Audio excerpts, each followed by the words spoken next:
Good evening, ladies and gentlemen. Is everything working? It looks like it is. Oh my god. Way.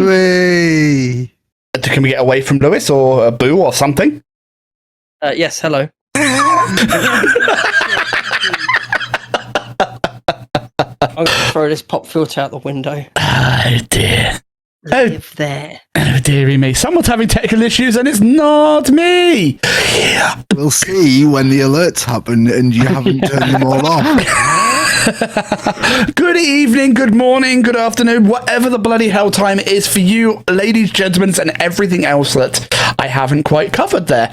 So, yes, this is the third episode of the C.O.G Cast. It is Sunday, the 29th of May, 2002. I thought, you know what, I really actually... Time traveling. 2000... Oh, for fuck's sake. 2022. Fuck. Got college in the morning, man. Oh my good god. I thought I really better sort of timestamp these by saying when it actually is, and yeah, I cocked that up on the first go. Invest in Bitcoin. Proud of you. Throw it all into Bitcoin right now, but sell it round about 2020. I think Talking about this would be the Bitcoin. point to get in on Apple, wouldn't it? Then sell Apple, invest in Bitcoin, then... Yeah. No, if it's 2002, Apple have already begun to become strong. You really want to do that, so around about enough, you can get in on it. 96. 1990 to 1996, and then you've got a bargain in Apple. So, speaking of Bitcoin, did you ever hear about the World of Warcraft tournament? It's either Warcraft or StarCraft tournament. It's StarCraft, I think. Where the prizes were like, the first prize was like a year's worth of free pizza and like loads of other junk. The second and third prize were Bitcoin. Yep. Guess who came out of that more profitable? At the end? I have a friend who, while I was at university, talked to me about this Bitcoin thing. And he said, yeah, I've got like 10 of them so far. And I've got to keep hold of them. They could be worth something. I don't know. I went, sounds interesting. Can't be bothered. Yeah. Well, there is the Welsh guy that is desperately trying to get the government or the council to allow him to go onto the rubbish site because he's thrown out his hard drive and there is a stupid amount of money in there somewhere. And it's just this is why most technical geeks, I don't know, I'm just generalizing here, I have hard drives from like 10 years ago that I refuse to get rid of. Yeah, unless my hard drive has literally burned out, I've kept hold of it. Yep, pretty much. And it looks like I may have got it right because the alert for Kingsley with a raid has not gone off. Did the sound alert from Bambi Bird? Nice. Yes. Hello there, chat. Who forgot? Got me. We've got Monkey there. Yep, we got Bambi, we got Leona, we've got Kingsley with the Raider 4. Thank you very much, Kingsley, for still showing loyalty, despite the fact we have clearly replaced you with a different specimen. That's all I'm going to say on that one. Whether it's a better specimen or not is to be determined. It's just an alternate white man with a beard. It is. We are replaceable. We are a dime a dozen, let's be honest. The only real difference is our hair. That's it. Yeah, we have varying degrees of amount of hair. I clearly lose this battle, clearly. I'm coming a close second. Oh, dear me. Yeah, no, welcome to the C.O.G Cast. Yeah, we do randomly talk about games, life, music, and basically anything else that we decide to talk about, or that the chat makes us talk about, because people listening on the audio version, we do stream this every other Sunday live on Twitch. Currently, it is on Ferris Gorilla channel. That would be me. But we are probably going to move it around a bit just to keep things interesting, and so it means I don't have to keep pressing buttons. But either way, it will be moving at some point in July because it will be running over to Ronnie's channel because I'm going on holiday. And yeah, I will not have the ability to press buttons. That face I knew about it, but the fear of being in charge of it all is finally kicking in. Look, also, it depends when in July because oh god, where as well. Oh god. Let me check the calendar. All right, let's check the calendar. Can't remember the dates, but I'm at. Am I coming in to replace you two then? Possibly. I think I'm away from like the 15th, and I believe it'll be the 24th, Sunday the 24th, that I need covering. by then. Oh, and Kingsley's away from the 3rd to 7th of July as well. Do we actually have one there? Do I need to find another guest? My calendar. No. Hold on. I haven't even got halfway through the first episode yet. When is 2K Trees? 7th, 8th, and 9th of July. So I can't do then. Yeah, the 17th is the only one I can't do in July. Right. There is one on there. I don't think there is, though. That's on and off week. Right, I'll tell you what, we'll sort this out afterwards, shall we? Live planning the podcast. Pretty much. That happens. Yeah, this is not a professionally run podcast at all, if you hadn't have guessed. This is just idiots talking on the internet because, well, why the hell not? So, yeah, as you can see, we have replaced Kingsley with the amazing, the one and only Monkey Thief86. Hello, sir. Would you mind telling, ladies and gentlemen, who you are, what you do, and anything else that we would like to know? Yes, I would mind. But no. Yeah, I'm Monkey Thief86. I stream on Twitch on Wednesday. And I have a day job that keeps me from streaming and playing all the games that I really would like to the rest of the time. I'm already a fan member as the rest of them. And that's how I first interacted with everyone. Aye, so would you normally stream, by the way? Civ 6 is my de facto go-to because it's low effort and recovers well from crashes, which it does on a seemingly high regularity at the moment, which is really weird considering they haven't updated the game in months. Yeah, because it crashed on you right at the end after you won last time, didn't it? On Wednesday. It didn't crash. Like, it did actually recover and show me the end screen. Yeah, because you actually make Civ 6 look interesting, which I love Civ 6, but even I'm the first to admit it can be a bleeding boring game at points. It really depends on the Civ and the win condition you're going for. But yeah, like if you're going for a religious victory, just be prepared for nothing but tedium, as you have to spam out nothing but missionaries and apostles and just cake the map in things. I don't think Domination is a close second because it's like I'm just going to move these troops 2 tiles closer every turn until I win. See, that's what I do. I've never done a religious victory ever, not once. And I've been playing it since Civilization 2 back on the PlayStation because that was fun. Trying to do religious victories in a 4-player game and use one of the civs that really like benefits from it. Like Byzantium's really good for it. Aye, but I'm normally the all-conquering asshole that I'm just gonna back all of you into a corner. I'm a warmongering idiot, so that's just me. So, yeah, well, we got a few bits to talk about this week. Obviously, one of them is going to be Obi-Wan, and I've just realised, did I actually reactivate the spoiler button? I did, but it's all the way at the bottom of the thingy. Give me a moment. It's behind the cog. It is. Very much behind the cog. Oh, there we go. I've not watched it yet. Well, Bambi Beard, you may want to turn your ears off. At some point. We will warn you beforehand. But yeah, is there anything... Check out the podcast when it actually goes live after you've watched it. Yes, we will be doing the audio versions at some point. If not, the VOD will be up on my channel for God knows how long. But there will also be a YouTube channel coming up as well. It's already had the foundation work laid. I just haven't done anything. Talk about it after 9 p.m. So... yeah, we can fill up time till then. I can... okay, right, yes. Yes. Yep, that is fine. If you have not watched Obi-Wan, you can listen to us for the next 45 minutes, and then, you might want to tune out. So please keep watching, because we want your views. Just make us be quiet, if you can. I mean, there is a button for that, so there is that. So, okay, Obi-Wan is off of the table for now. Not the actual audio thing in Twitch, and that way you still get the count as a view. If you mute the view, it doesn't count as a viewer. Doesn't it? No. Things I learnt from my friend as they were going for a partner push. Oh, that I did not know.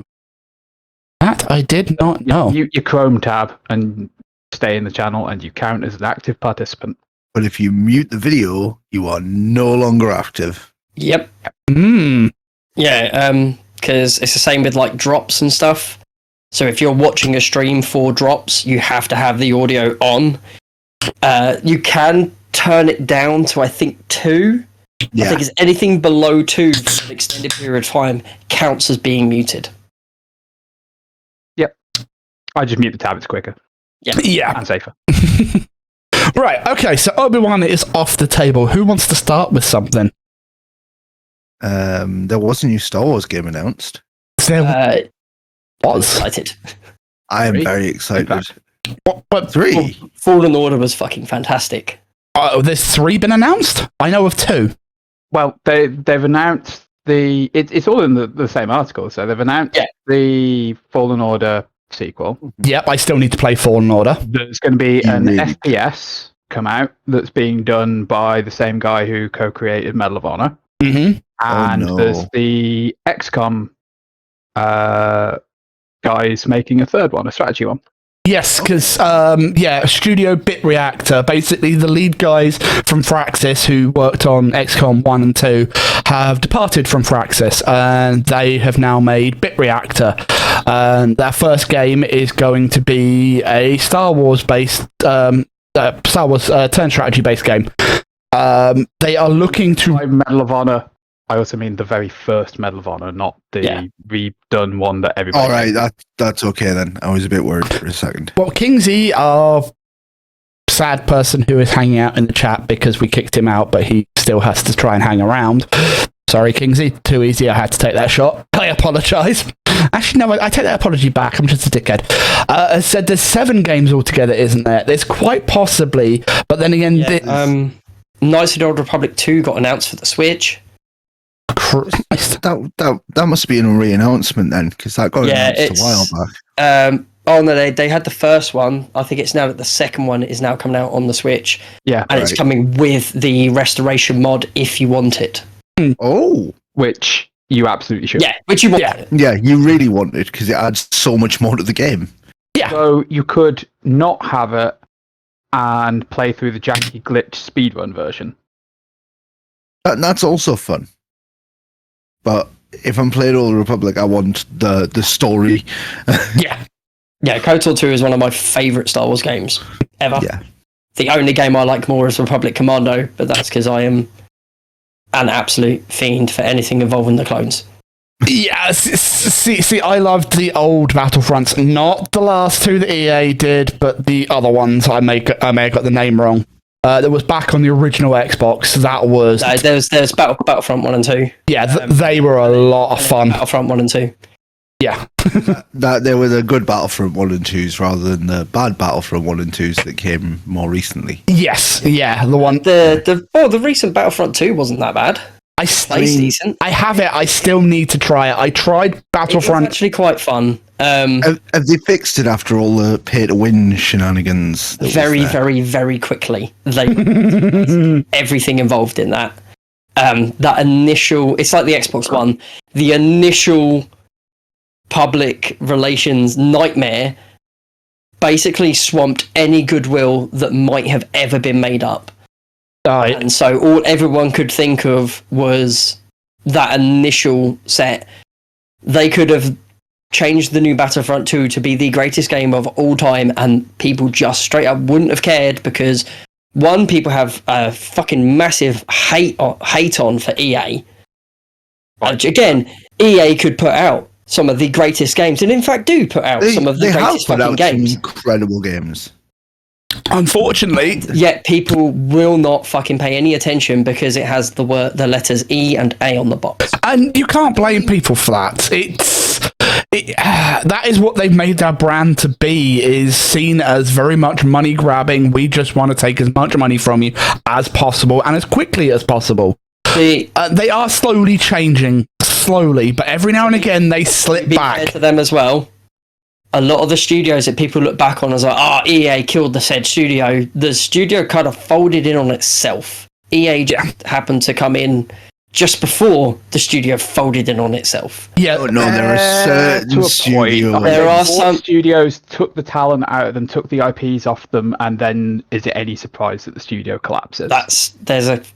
There are some, yes, but there are others that people point at and say, EA did this, and actually it was just that the studio just fucking was shit anyway. It was barely hanging on by a thread. And the injection of money that came from EA just didn't fucking help. yeah. Some of the studios they shut down, they really shouldn't have, and they killed, but not all of them. EA are not guilty of all the crimes that they are charged with. They're just not. But if you do a quick Google on studios that EA have killed, right? No, because I don't want to be sad. I don't want to be sad. Is Bullfrog, which was surviving really fucking well. The second one is Westwood Studios, the creators of Command and Conquer. They were also surviving really fucking well. Mm-hmm. Third, Origin Systems, who had made the Ultima series, were surviving really fucking well. Like, you've got odd ones, Pandemic, meh. They were That's the responsible thing. for the first two Battlefront games, so they probably would have carried on quite well. No, No. Pandemic were a failing developer. Yeah, Pandemic were. They were I'll very give you that. quickly heading down. They were good at what they did. Unfortunately, they. Excuse me. I'm sorry. Sorry to interrupt you there. I suddenly got woofed up by a dog. Yeah, Masters, who made the two most popular simulation games of all time, The Sims and SimCity, Yeah, were bought by EA and absolutely turned into money-driving fucking then they made bollocks. Spore. How well did Spore do? Spore was still when they were under EA. Yeah. So they made Spore after EA bought them. Oh, And that's why Spore failed, because EA put loads of changes into the game that needed to be there. From what I remember, anyway. but yeah, EA has deliberately killed some, or more or less, but some were they were failing. That they were good at what they did, but they'd made bad decisions, or key members had left and they hadn't replaced that talent, because a studio is only as good as the talent that they have. If they're no good, they're no good. So I mean, look at Kojima.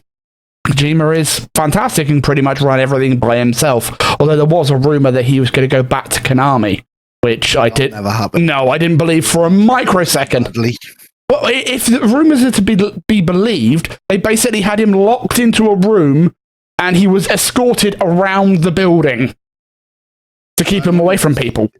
Escorted out the building on his last day, and they tried to remove every trace of him they were going to try and remove traces of him from Metal Gear 5 until he'd programmed it so every other screen said presented by Hideo Kojima. Which is why they says it so much, is so they couldn't remove every last trace of him from the game. Oh, Because there was so much they just didn't. But the problem with Kojima is Kojima needs a team of people there to go, no, you can't do this. yes. Otherwise, he just tries to implement everything into his game, as you've seen with Death Stranding, which is, I'm going to say it's a wonderful game. I had an incredible time with it. I know lots of people didn't, because it's very slow-paced. It's a walking simulator. Massively a walking simulator, but Very enjoyable walking simulator. yo, some of the stories and twists in it are fantastic, but the main bulk of it for me, it was just guess I'm just wandering across here. It's like walking across the wastelands of Fallout 4 or 3 or whichever one you prefer.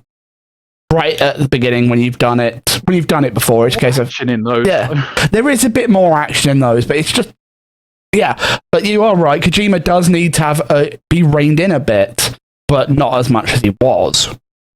Oh God, no.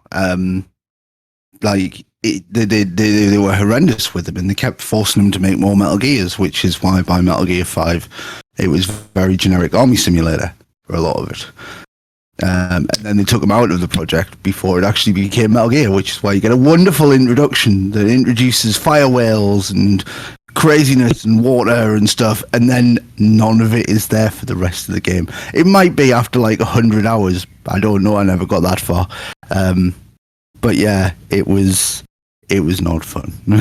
Yeah, I do. Thank you, Leona, for telling me to move away when I use my vape. My mic setup is being a little bit weird at the moment. Don't know why.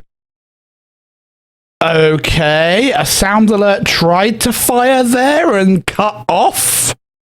What the hell? Been through, but... It just had the beginning of Patrick Stewart going, "I."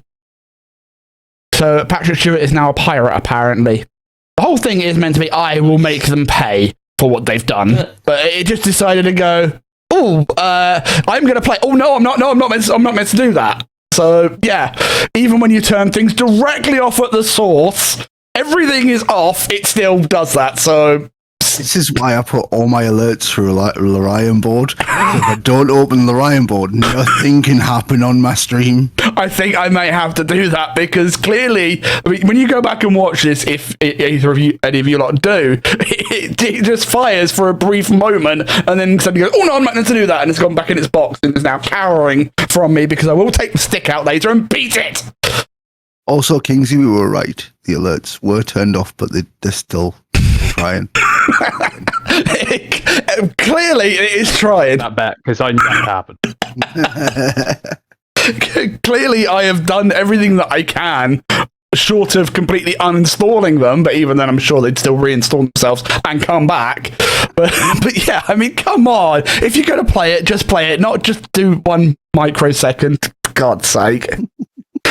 Oh, not my fault. Not my fault. But yeah, you're the one in charge, so yeah. No. Well, we can't take responsibility for your setup, so it's all you. Well, we'll see how you do when I hand the reins over to you, shall we? Oh, we shall. I do like a challenge. So yeah, no, there are the new Star Wars games. I'm not going to get too hyped for them because, let's face it, we've had Star Wars games announced and confirmed, and then they've been pulled at the last minute for some good reasons and some bullshit reasons. How many times was Boba Fett cancelled? Like 4, 5 times? Something like that. 1313. Is that all? I don't know at this point. Yeah, I lost track. 1313 was the one that was set on Coruscant, where I think you played as Boba. Yeah, there was someone managed to get hold of the coding a little while ago and actually made a workable demo of it. Very janky and very broken in places and very dated, pretty much like we covered on the... I nearly said Doom. It's not Doom. Duke Nukem. Can't get those two confused. But yeah, you can see it there. So yeah, so I'm not going to get too excited, but it's one to keep an eye out for. That's what I'm going to say on that one. But I am happy that maybe we might get a turn-based strategy out of it by some of the best guys to make turn-based strategy games, because I adore the XCOMs, as anyone that knows me knows. I love them to bits. So, but it's not the only new games that have been announced. They've actually announced that the Witcher series is getting a new game. So we don't know anything about it because it is in pre-production. Let's make sure I actually say that correctly. So essentially, it's 5 people sat in an office spitballing ideas at each other. Pretty much, and yeah, that is all that pre-production means, is that they're moving their assets, their writers, and everything else to sort of start working on this. It's where they start deciding, like, okay, right, these are going to be our heads of the departments we need. This is probably how much money we're going to need. This is sort of the timescale we're looking at. So then you bring in the head game designers are like, look, what are we going to do for this? Would you say that this is going to be CD Projekt Red's last roll of the dice after the fiasco that was Cyberpunk? Not at all. I think it's going to go way better than Cyberpunk. I think it's going to go way better, but I don't know. I don't think it's the last roll of a dice. Like I've watched game companies rise and fall my entire life, and the fact that they've managed, and I'll put this loosely, Cyberpunk's a working game now. It is, and it's selling. If you look at the Steam reviews, they're a lot more favourable for it than it was previously. Oh yeah. So there's still faith behind their company. But no matter what, they still own good old games, so they've still got a steady income coming in no matter what. Yeah. So they're still going to just start cracking out games. Yeah, Like, and I think if this performs badly at launch, it will have a bigger effect on them going forwards, because they've then had 2 games back to back just die at launch. Yeah, and they won't be the company what they were. The way I worded that was very wrong. That if they get this wrong at launch, they're going to suffer. They're going to suffer badly. They will definitely suffer. Did anybody play Witcher 3 at launch? Yes. It was very similar, wasn't it? It was a broken mess. The problem was, the difference being is Cyberpunk had a lot behind it. And The Witcher 3 didn't, because Witcher 1 and 2 were good games, but they weren't groundbreaking. Witcher 3. It picked up steam as it went. Did you play it on console or PC? I played both, and they were both screwed. I played it on the Xbox, and I didn't have any problems with The Witcher 3 at all on launch. None. So I had no problems with Cyberpunk on the PC. Same. Until I reinstalled it after the fixes came out. Nice. In which the first cutscene had everybody T-posing, which was amazing. T-posing's what you want, isn't it? I mean, it's exactly what you need in a game, floating around like the Christ himself. Just, it's glorious. But no, like, I had no issues with many games, and then when you talk to other people, they're like, holy shit. I work in an industry where I get to hear these conversations all the time, and we're sat there going, it did what? How did it do? That's a thing? And then we'll go off and we'll try and get it to do that, because we've never heard of it before. Because we would very much like to replicate this. We would like to replicate this, because Jesus Christ, what have you done to create this monstrosity? That reminds me of old bugs in other games, where I'm just like, how have you even achieved this? Like, how do you fuck up pro coding to achieve that? One of which my favourite was in Battlefield 3 or 4, I think it was 3, where they fucked it up hard enough that if you put the underslung shotgun on a G3, each pellet in the shotgun took on the damage profile of the G3 bullet. So when you fired it, it had the range and damage of a 7.62, but you're firing out 10 of them at once in a spread. Yeah. Like, how do you manage that? How do you manage to mistype something in such a way that it takes the damage profile of the rifle bullet? Because it would take the damage of whatever it was attached to instead of using its own damage profile. You say that Call of Duty did exactly the same thing with the FAMAS in Warzone. Exactly the same thing, the underslung shotgun. And yeah, it was... The underslung shotgun took on the damage of the FAMAS round, but it was only the FAMAS it did it. So again, you were firing around like 8 pellets of 5.56. But with... Yeah, everyone was running around with a FAMAS and this. Like Alien Colonial Marines. Oh, why? What? Released. No, years after. And we all remember the jokes about the AI in it. The guy went back to the code and found one mistake in it. Mm-hmm. And it's like that one simple line of mistake. It was integer division. Yeah. It couldn't find its way around the map because there's a thing in programming. If you divide by a whole number, the result is always going to be a whole number. So that's what had happened is you needed, decimal places in order to have the alien actually walk around the fucking map and find out where it's meant to go.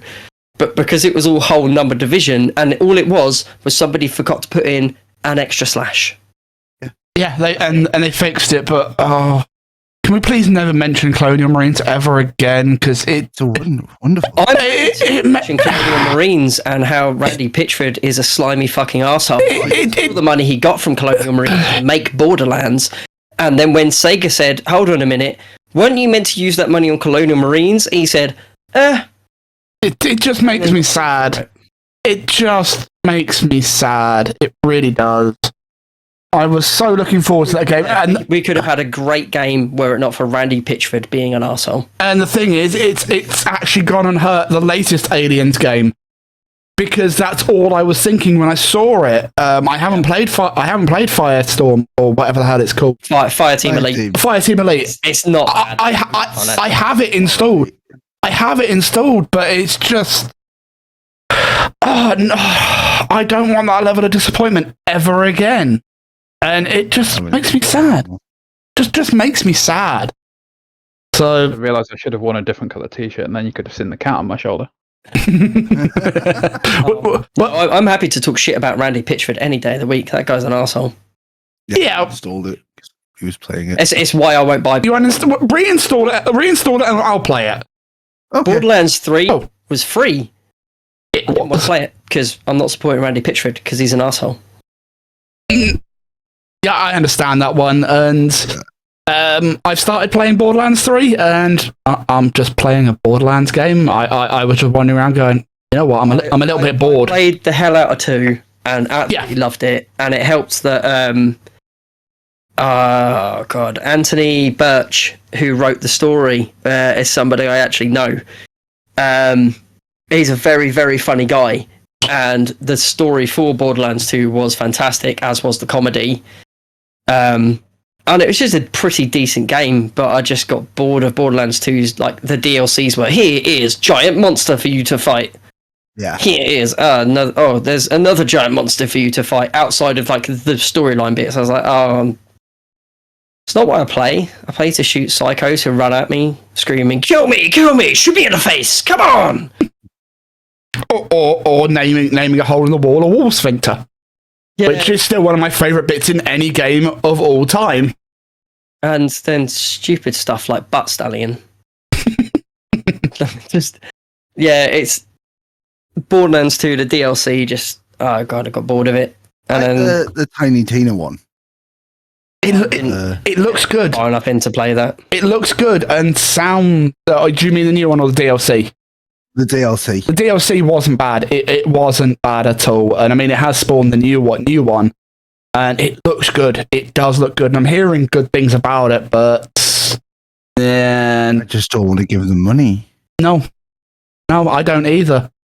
So, and that's what it boils down to. But then again, that's the same as sort of a lot of things. You won't support a certain artist or music-wise because they've done something shady or what have you, or a certain comedian because they've said something nowadays that's highly inappropriate. Yeah, they may have said the same thing 20 years ago, but 20 years ago was 20 years ago. Yep. You find it different with things like this. So it's the same with films. Is you're not just funding the person who made it; you're funding the pay of all the people who made it. So all the programmers, all the writers, all the everything. Yes, Randy will take a cut out of that, and probably the biggest cut out of a lot of them. But a lot of people aren't involved in that, and they still need to put food on the table. Yeah, I know. I feel bad for doing so, but I can't. Yeah, I totally get it, but it's the only company I will. There are dodgy people, and I know I could probably name a couple of other people that I wouldn't really want to put my money anywhere near.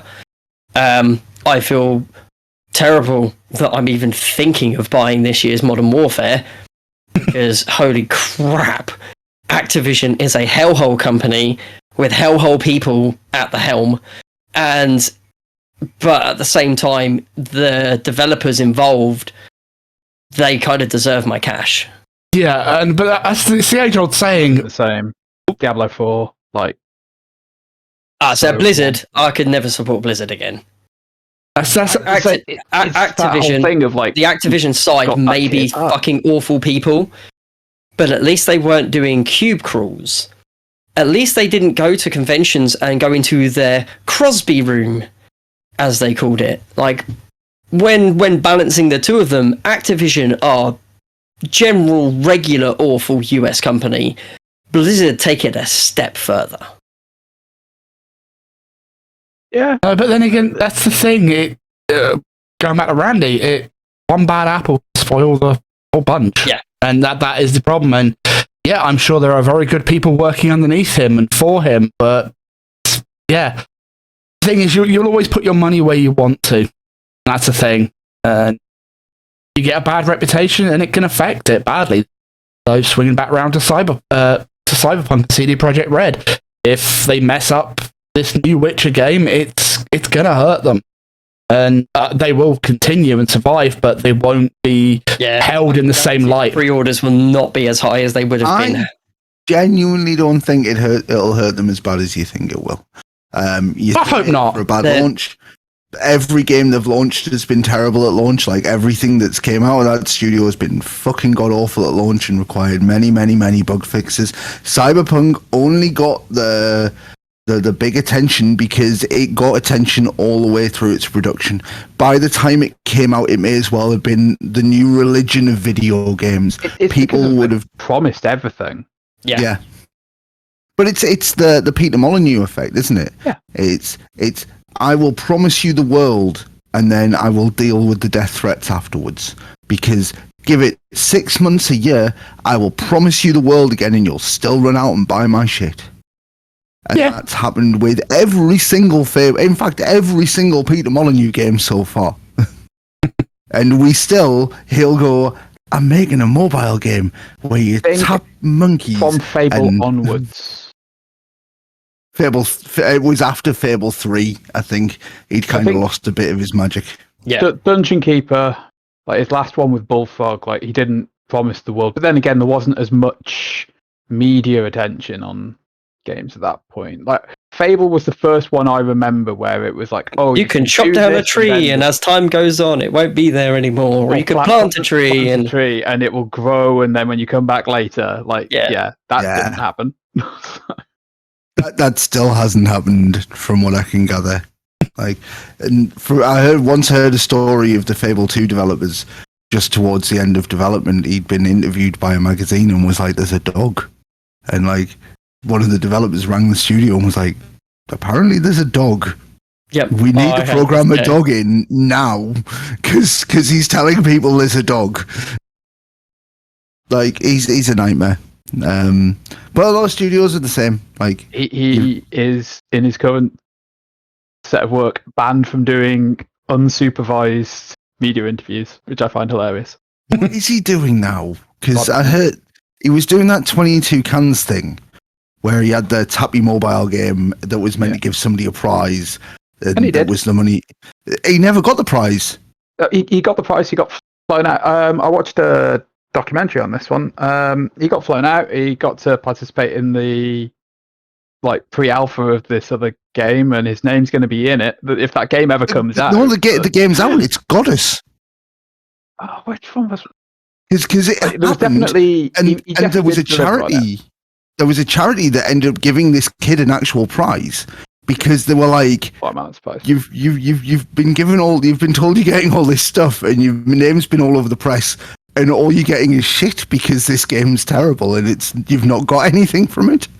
It was on People Make Games. They did an interview with Peter Molyneux, celebrating a bunch of stuff that he'd done. I'll find it. I'll link it in the Discord for people that are interested in it. Cool. New game that's been announced and delayed. Anyone play the old test drive games? I played the Hawaii one a little bit. The first one. I think I played the demo of Unlimited 2. Unlimited 2 was not as good, but yeah, it was meant to come out later this year. It's been pushed back to next year, which I'm fine with as long. It's happening to a lot of games. Yeah, as long as they take their time and make the game good, because yes, it is in the same vein as the Forza Horizon games, but I much preferred the test drive game because they were much more. I can't remember if it was in the same announcement, but was it in the same announcement they said they've dropped the old console versions? Yes, they are dropping the console version. Gen and PC only now. Yeah, which it's about time. Current gen. It's about time. I mean, due to the pandemic and everything else. I mean, you were saying this, Ron, that due to the pandemic and other factors in it, the lifespan of the older consoles has been extended, and it's time they died. It's time they died because I don't think it's time they died. I think it's time that more focus was put onto next gen. I think now is the time that we need to see games come out that are only coming out for PS5 and Xbox Series. Which to be fair, like I think the new Star Wars game was announced as current gen only. There was something else announced recently that was current gen only. 2 years off. Anyway, next year, 2023. Yeah, and +1. Yeah, and I'm very happy that they extended the life of them, because as consumers, it gives us value for money, but it takes away resources that could be spent elsewhere. If you're making 5 games, not 3. You're not making it for the new PlayStation, new Xbox, and PC. You're making it for those plus the older ones as well. And okay, yeah, they are similar, but at a development level, they're really not. It's trying to make it work on those older consoles as well. That's the problem with Halo's had. The bottleneck when it comes to GPU and CPU isn't as bad, because you can downscale quite a lot on some games at least. It's now storage throughput. With the fact that both the current gen consoles are running SSDs straight on the board, and that most times when people are playing on the PC now, they want to be running again off of an NVMe drive. Having to develop to run off of a hard drive through old SATA connection, that is painfully slow in comparison. It's mad. What was I playing? I reinstalled. I installed Assassin's Creed Odyssey. Started playing through that. I totally forgot that I had set my default install location to my external hard drive. Oh, no. Because that way, if I'm installing any game, it just goes onto the external hard drive. I don't have to worry. If it's a Series X only game, it will pop up and say, "This will not run off the hard drive. Do you want to install on the internal drive instead?" So it's quite handy. I could just go keep throwing games at it, fill up the external, no worries, and then transfer them over if I want. Completely didn't realise. Started playing, I'm like, man, for a game, this should be running a lot fucking quicker. What's going on here? These load screens are massive. Thinking it was on my internal drive. I was like, oh, I'm sure it'll be fine. Realised 2 days in, oh shit. So I've moved it across, and suddenly the loading screens are just we're done. Yeah, you want to fast travel? Okay, you're there. And the difference between them is mad, and having to think and develop for things when you're dealing with a game like that and stream loading in. Apparently they have got fantastic performance on Horizon 5 out of the Xbox One, the base launch model, but it's still painful in places when you're going very, very fast, because it can't keep up. The hard drive is just not fast enough to keep up. Yeah, but I mean, with the fast traveling, do you mean that they might have actually been able to fix the problem with the fast traveling in Division 1? Because I'm sorry, that had the worst loading time ever on the Xbox. Yeah, I haven't. Me and my friend. I imagine it would be fairly quick. Me and my friend, we had a race on that one time. He fast traveled from one respawn point to another. I ran it. I beat him. I'm sorry, I should not be able to run there faster than you can fast travel. Admittedly, it was still quicker if you're running from one side of the map to the other, but from here to here, nah, it was quicker just to run and shoot people. Yeah, it's because it's trying to it's having to unload assets, then load assets, and it's just. Although I did really enjoy the Division 1, in fact, I'm playing it again. It's a fantastic game. Yeah, it had problems at launch. Falling through the map was my favourite one. It's because, look at that shiny bit of ground. I'm not going to go there. So if it looked like water, just avoid it. Otherwise, you'd be just falling through the map, because New York looks really pretty from underneath as I'm falling to my death. But it's still a fantastic game. And it is nice to see a lot of games dropping support for the Xbox One, the PlayStation 4. Just to kind of put it in perspective, I'm looking on Wiki here for the launch date of consoles. The Xbox 360 came out in, and I've lost it. 05? I've completely lost it. 05. And that was still going until 13. Yeah. So that's 8 years, pretty good. Yeah. Xbox One, Series X, No, in fact, just the Xbox One, sorry. Came out North America 2013. Yeah. And it's pretty much the last model was released 2020, according to this. So that's 7 years? Yeah. That one. Yeah, and mine is still downstairs. I was running that. I was running my launch model that I cycled up to game to go get, and rode my bike back with my Xbox One and everything. Like, that Xbox was running all of my games until I got this Series X. I think I got it like a month after launch because of COVID and everything. But and I went from playing Modern Warfare on the Xbox One, and it was fun. I enjoyed it. And the one thing that Infinity Ward makes sure is that everything runs at 60. It might look like shit, but the thing runs at fucking 60, or as close to as often as possible. But the difference between playing on my base Xbox One and then I get the Series X, I'm just like, oh, this is what games are meant to look like.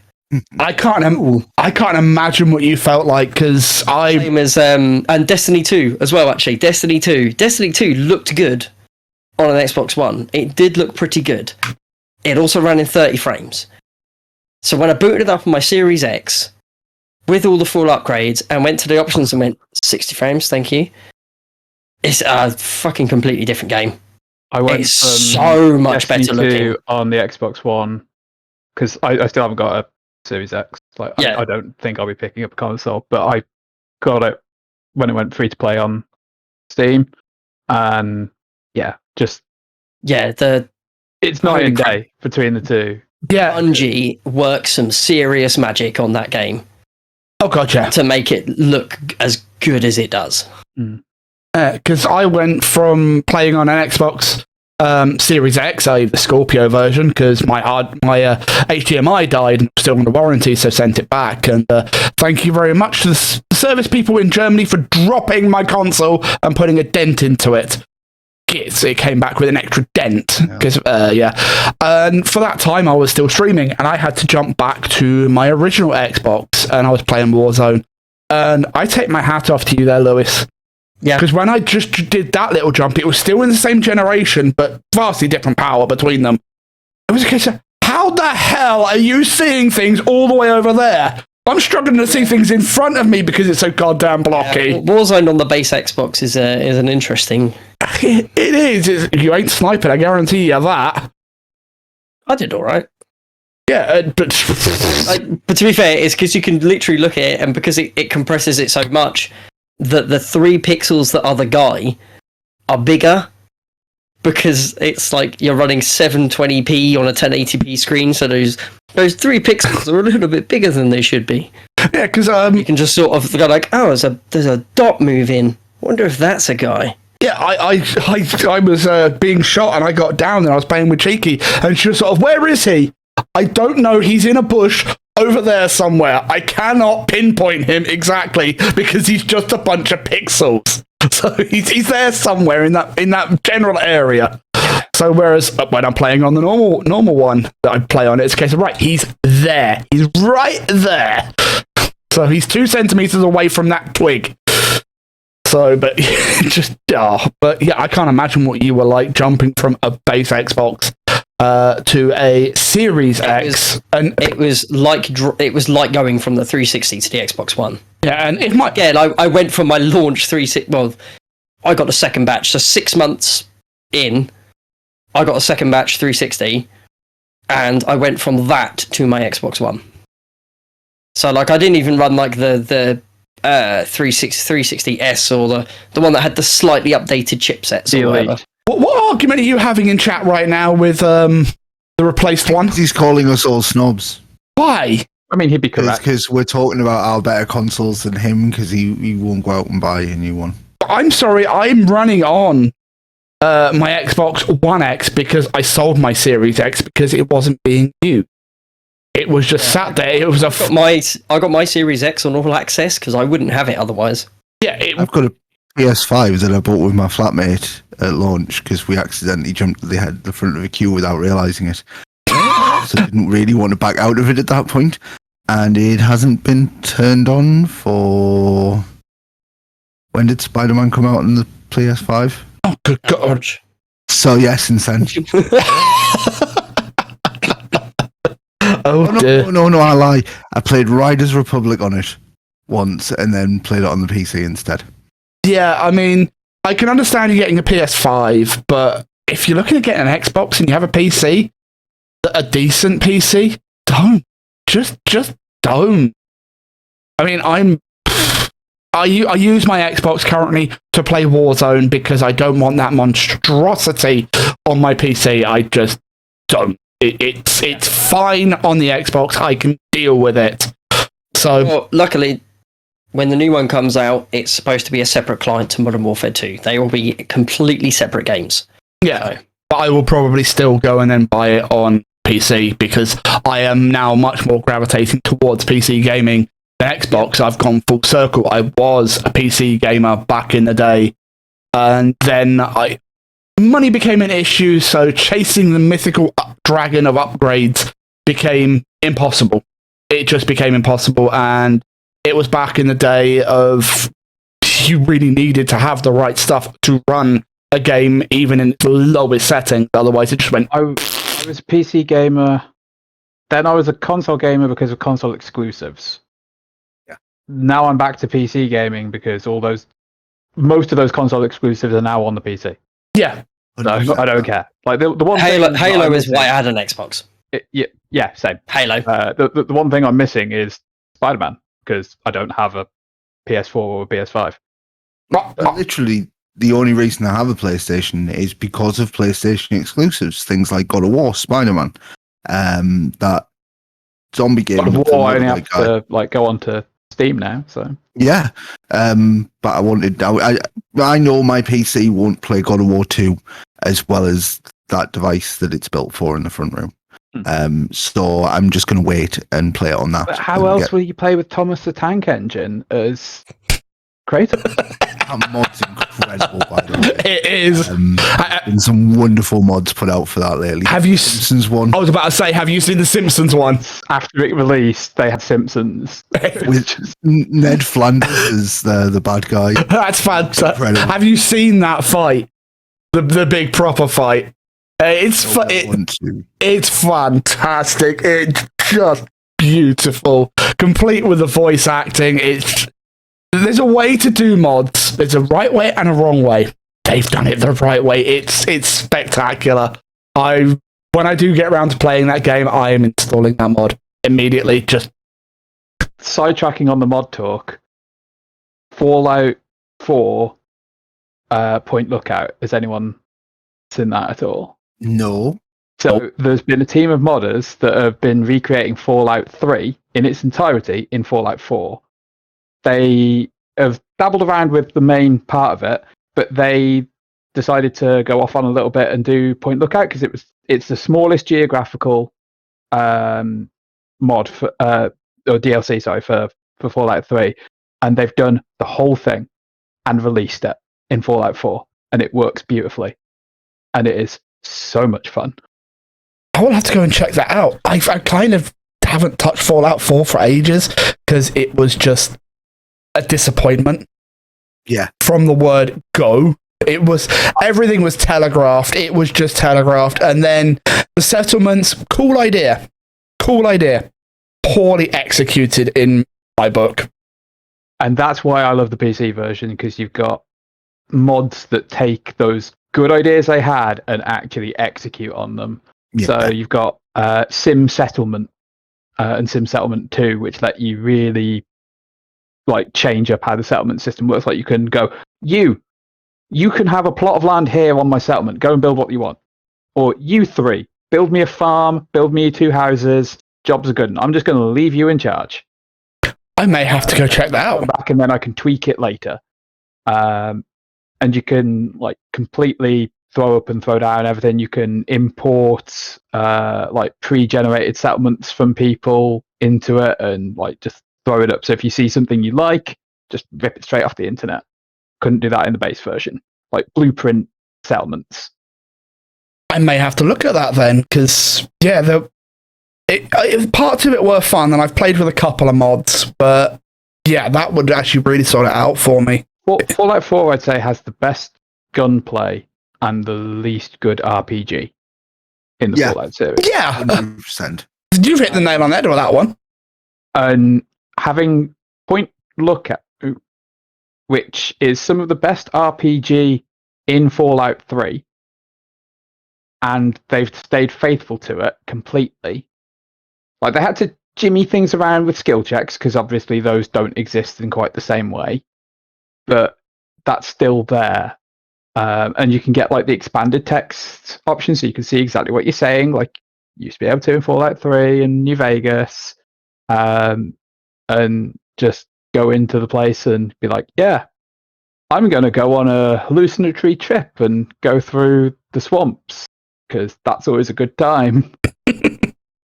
I have to install Fallout 4 again. Yeah, I might have to as well now. I mean, I'm not saying that I started a new run as soon as I saw that was out,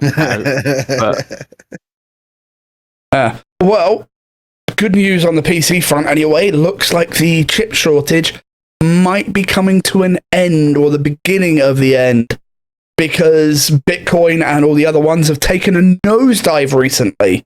So a lot of people are reconsidering doing their data mining and mining for Bitcoins and everything else.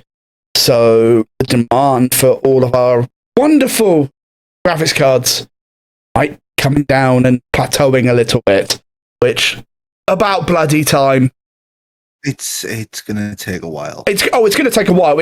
I'm not saying, hey, in 6 months we'll all be able to have brand new graphics cards. No, not that at all. It's just we can now see the light at the end of the tunnel, and I'm just praying it's not a freight train coming towards us. But isn't it a freight train coming towards us? Like the past 2 years. True. Exactly, Kingsy. Now's the time to double down on your Bitcoin mining. No, it's not. NFTs for everybody. No. I'm not getting into an NFT discussion. No, I'm not. You can have a receipt for nothing, and you can have a receipt for nothing.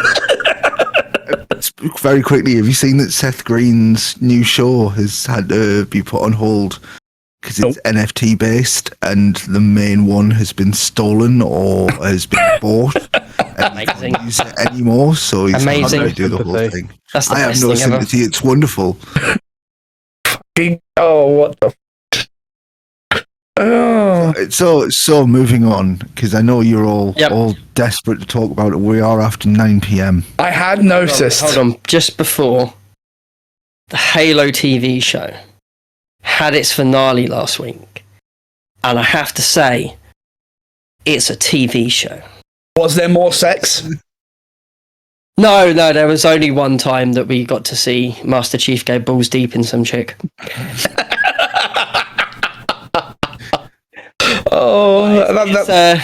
That just destroys me slightly inside. It was a somewhat decent sci-fi show. A kind of halfway alright Halo show with some moments of sheer what the actual fuck. So that was definitely one of them. Yeah. And then, but I mean, it kind of finished all right, but for the most part, it was just kind of decent. No, he was not wearing the helmet at the time, which is one of the issues of the show. Is he just goes like, "Oh, takes off the helmet. There's stuff going on." Cortana wasn't blue, was she? Oh, to be honest, the design for Cortana was kind of cool. It's a bit different to regular Cortana, but that really didn't bother me. They actually got Jen Taylor to voice Cortana, which is cool. Apparently, they originally weren't going to. They were going to have the lady. I remember reading about that. The lady who plays Dr. Halsey was going to voice Cortana as well, because of the whole Cortana is made from a clone of Halsey's brain.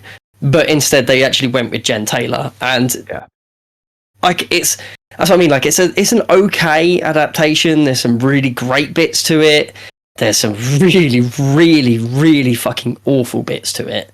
You think they'll get a second series? Absolutely, 100%. I can almost guarantee it's going to get a second season, but beyond that, I'm not sure. No, it is not better than Forward Unto Dawn. Falling on Storm was fantastic. Yeah, and hitting your testicles with a giant hammer. yeah, like I said, I was entertained. Gigantic Halo nerd. I can see all the problems people have. Like why I it's like behind me. I was like, I don't know if I really want to. Can I just cut in here for 1 second and say, fuck you, Monkey Thief, for using that analogy, you asshole. You know I'm in pain today, you dick. Just you dick. Yeah, so the Halo series, like season 1, from beginning to end, wasn't terrible. They really went hard on the whole they were kidnapped children and Halsey is a fucking monster thing. They went extra hard on that one. Well, I'm sorry, she fucking is. Yeah, which you know, they're not wrong about that. They just went extra on it, which I'm not bothered by. She's a fucking monster and they kidnapped children, for fuck's sake. And then did horrible experiments on them, and I can't remember the survival rate, but it was... 150 picked that went off to the camp. Of those, I think there was like 100 and... Oh no, I think it was 150 odd candidates, and it's like 75 made it through to actually have all the augmentations. Of those, like 35 survived. Yeah. The rest of them were either dead or somehow had something horrible go wrong with them. Yeah, and we do mean horribly wrong. There was one of them that ended up with like severe Parkinson's to the point where he couldn't walk. One dude basically ended up like some mad fucking Quasimodo and Sloth had a baby type thing. One where plants like ended up snapping body parts. So yeah, like they coated their bones in ceramic, and then they had a growth spurt, so their bones just fucking pulverized themselves into dust. Mm-hmm. Yeah, it's horrific. Some of the stuff. Oh yes, some of the spot brutal. Yeah, this is how Master Chief was created. He survived all this, which is why he can leap from space, fall on the floor, lie there for a minute, and then just reboots his armor and gets up and goes, right, let's go fuck everything up again. In one of the books, Halsey does a scan of, I think it's Kelly, does a scan of Kelly, and she's like, Jesus Christ, she's got lacerations on her liver. One of her kidneys has failed. Her body's covered in like 70% second degree burns. There's some, like, she's cracked basically all of her ribs, and she's got a collapsed lung. How the fuck is she still standing? How is she still standing and able to rip my head off? And then they're actually like, Jesus, the armor is literally holding her together. Yeah. Yeah. And they fix her up and she continues on to do blue team stuff. Linda dies at one point, just straight up gets shot through the chest, gets jammed into cryo. They then revive her out of cryo, replace the bits that need doing with like cloned organs, and then basically bring her back to life. So death isn't enough to stop a Spartan at times. No, it's not. Close enough to medical facilities. Yeah, it's crazy. But yeah, the TV series on a whole was okay-ish. It was entertaining, and I was entertained, and I will watch a season 2 if there is one. That is what a TV show. It has been quite good. I did see some very funny, angry people. Watching it then. Not as many as I thought there would be, but Captain Keyes is black in this, as is Miranda. And when I first saw that, I thought, ah, shit, here we go. Here come the fucking comments. But there was surprisingly few of them. Good. Is it because they were still bitching about the fact that Master Chief took his helmet off? I think that the issues with that probably deflected a lot of it. It's like the Tropic Thunder thing. Robert Downey Jr. was in blackface, but Ben Stiller went full retard. So that I hate saying that word, but it's the thing of Ben Stiller put that in the film, and even Downey Jr. was like, look, I could have been crucified for this, but I wasn't, because Ben Stiller did something so much worse that it all deflected onto him.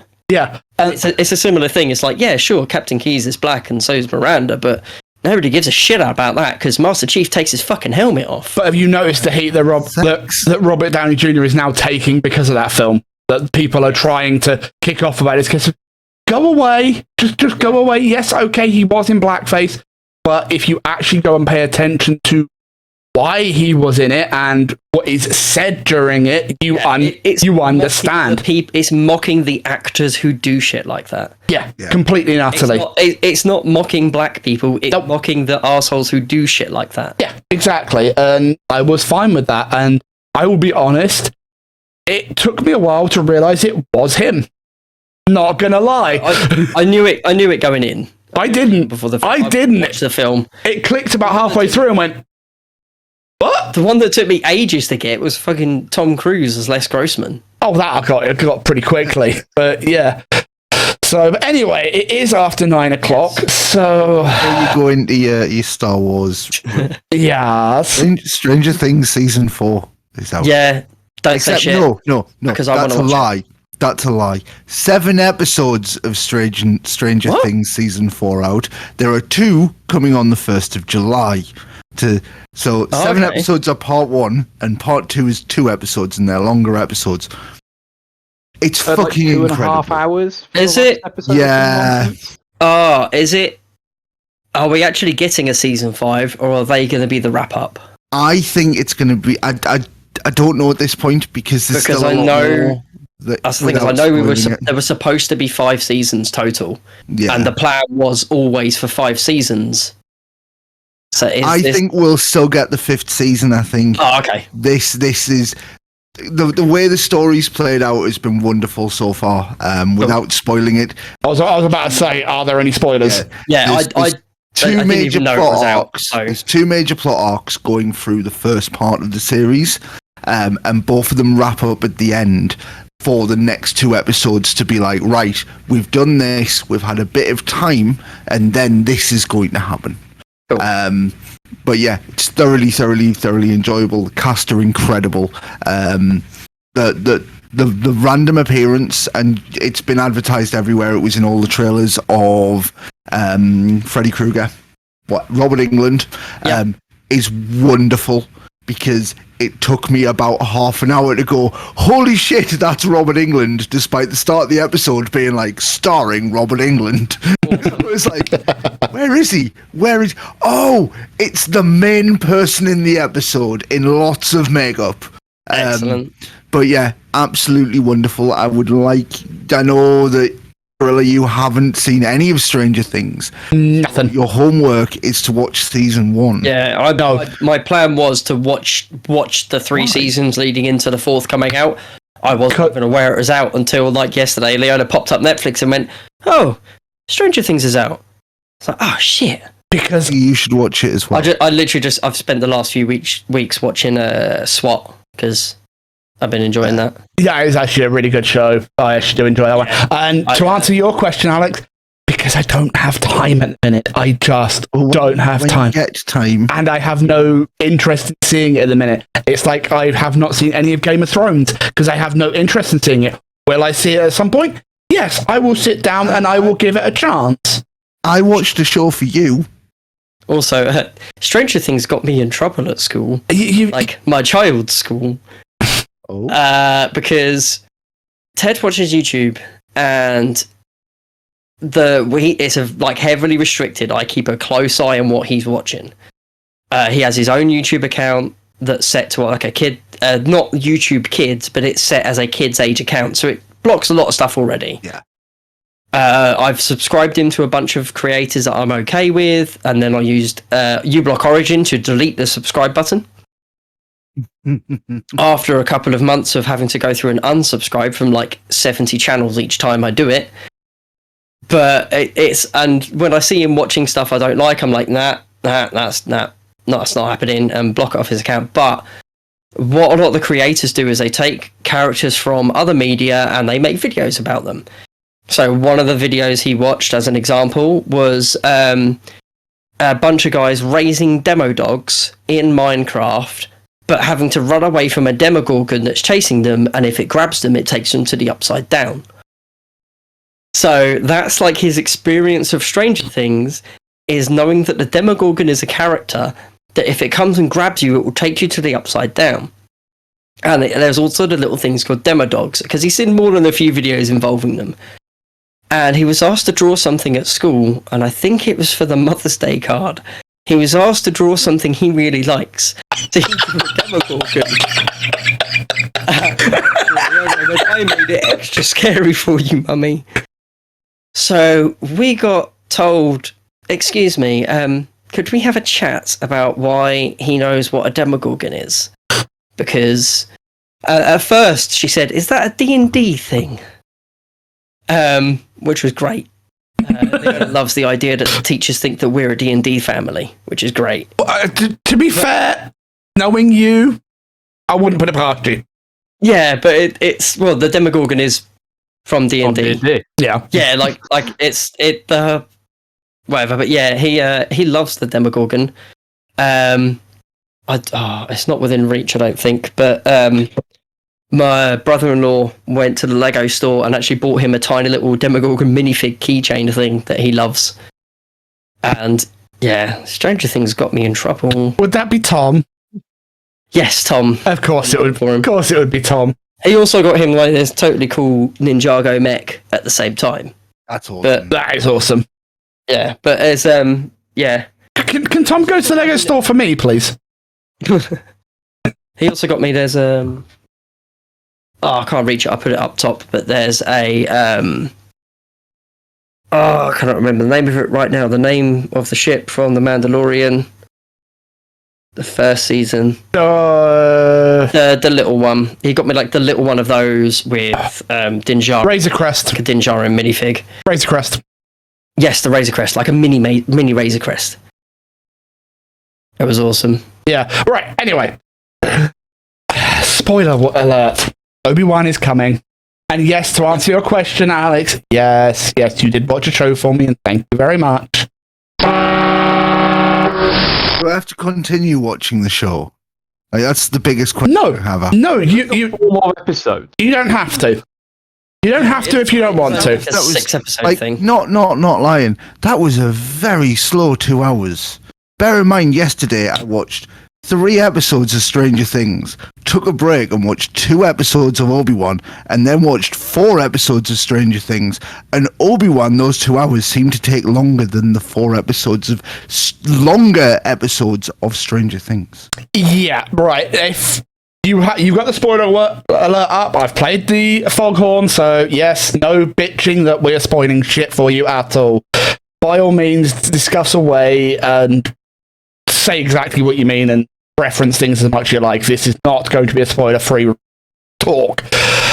Yes, it was very, very slow. It was slow even for me. Now, if you've never seen the Clone Wars animated series, I can see how it was even slower because you don't quite get the emotional bond between Anakin and Obi-Wan. So the Clone Wars filled an awful lot of that in, an awful lot, whereas the films just sort of paid it lip service. But even for me, it was slow. And barely any touch on the bond between Anakin and Obi-Wan until the last 10 minutes.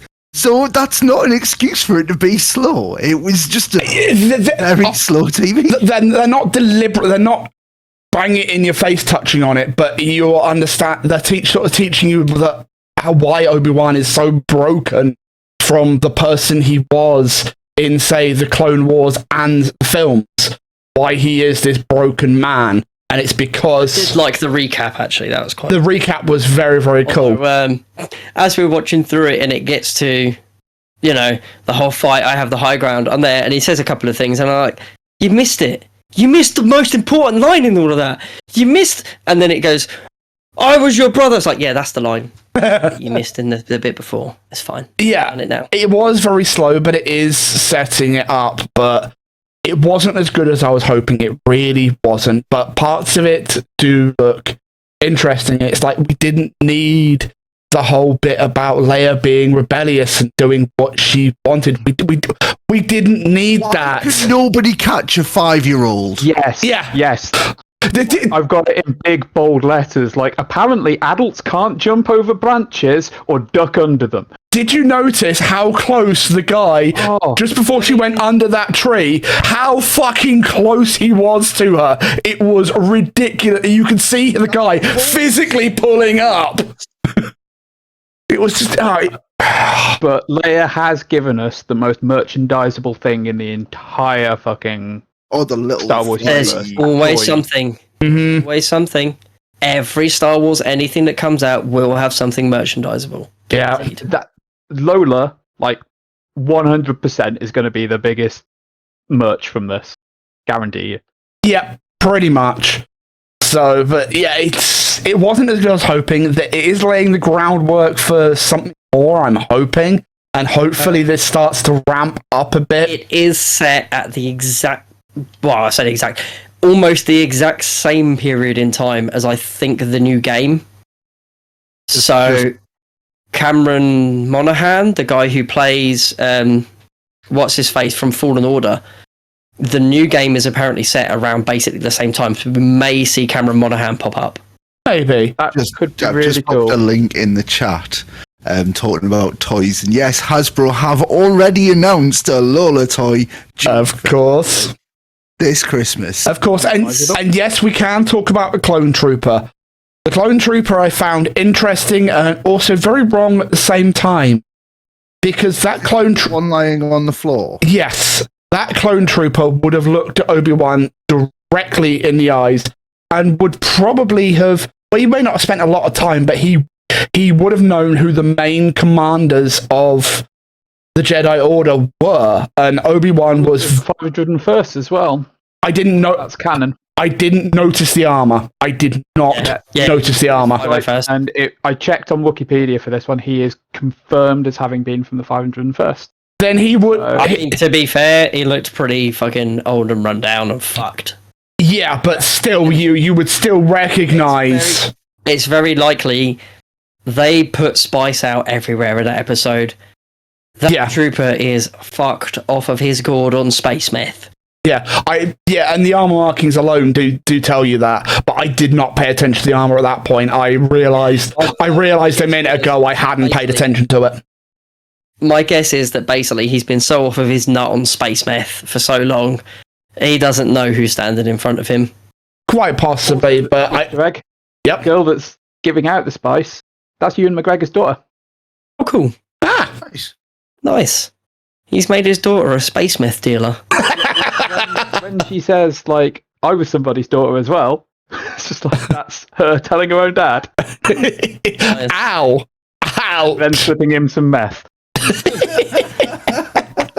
It's for later. Relationship. Give it a going go. on, eh? No problem.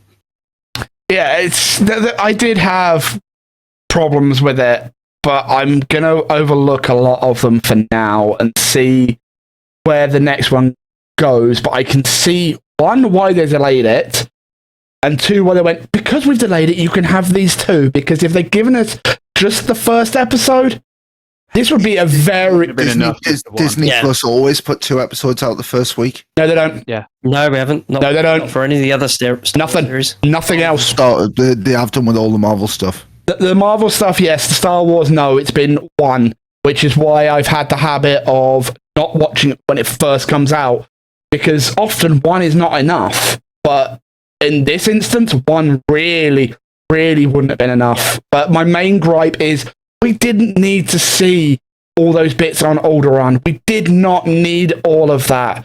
We didn't need to see... I don't know that we didn't yet, because what are we going to have being set up for these next 4 episodes? How, like, Leia was not really in any of the trailers, and I'm wondering if that's because she plays such an important part in it, they didn't want to even hint at it. Yeah, possibly, but at this current juncture in time, we didn't need it. There could have been something a bit more substantial. Rupert Friend was doing a good job.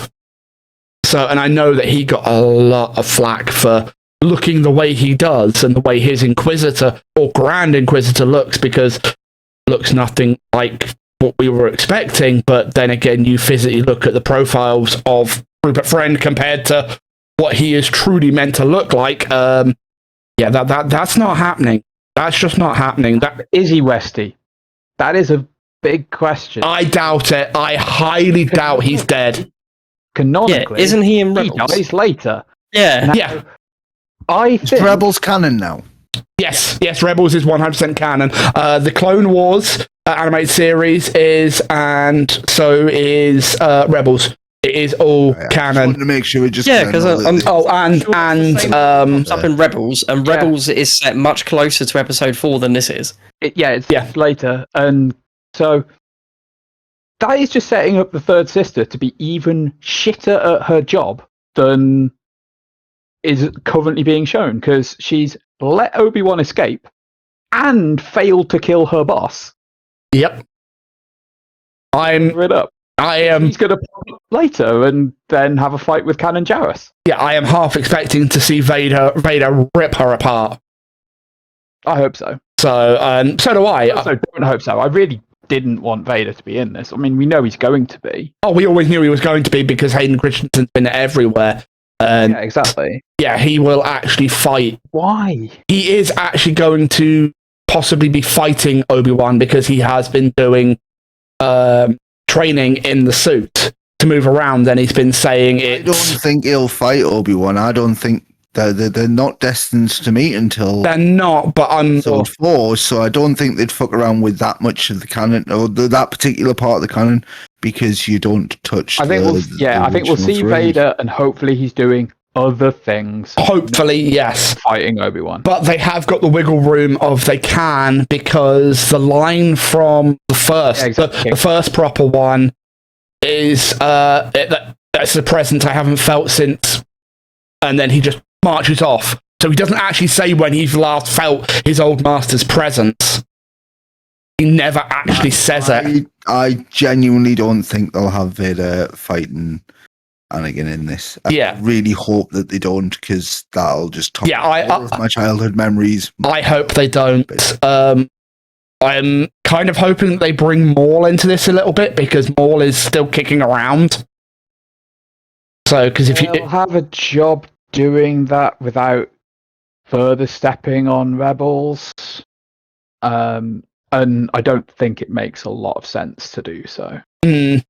But I'm really not sure, because they've already unleashed Maul in Solo. So yeah, it's where do they take it? Basically the same time period as well. They're sort of it's way between. It's exactly the same time period. It is exactly the same time period. This, and as far as we can tell, this Solo and Obi-Wan are here. So Tom's just mentioned that the whole thing with Maul is that he basically builds himself a meth empire. Yeah, because he basically they're on meth planet. Yeah, he takes over the Crimson Dawn. New planet for this. Yeah, like it's not.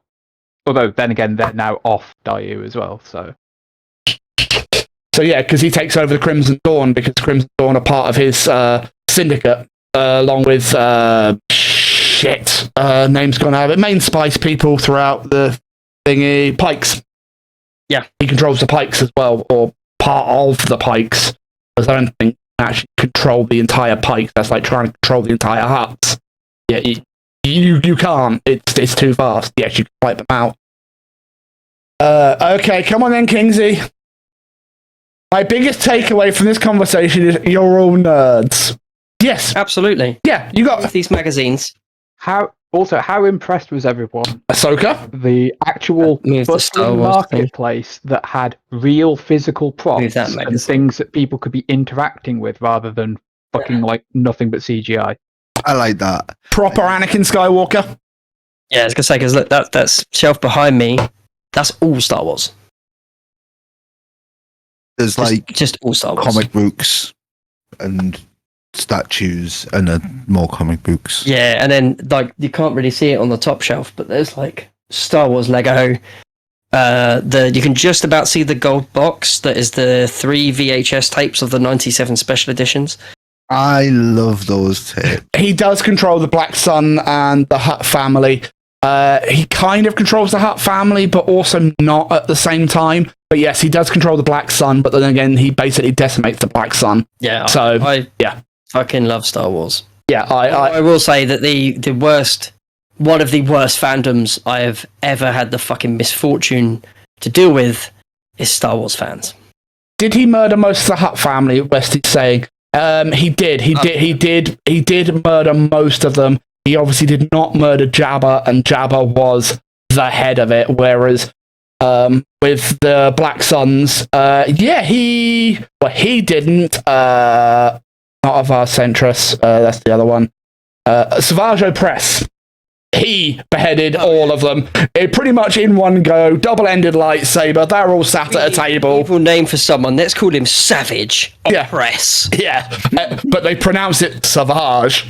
But yeah, it's Savage. It's Savage Opress. Never been their big thing, to be honest. Yeah, he walks into the room and blah blah blah blah blah. Oh, what are you going to do about it? And he just gets his double-ended lightsaber and lobs it down this table. Just all the heads come off, and they look at the security guy and go, "Well, the decision's on you now. What are you going to choose, considering what's just happened to these lot that chose that decision? Because I think I'll work for you."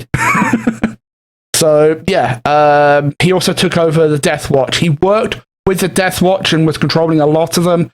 But Death Watch is done. Death Watch was finished before the Clone Wars animated series ended.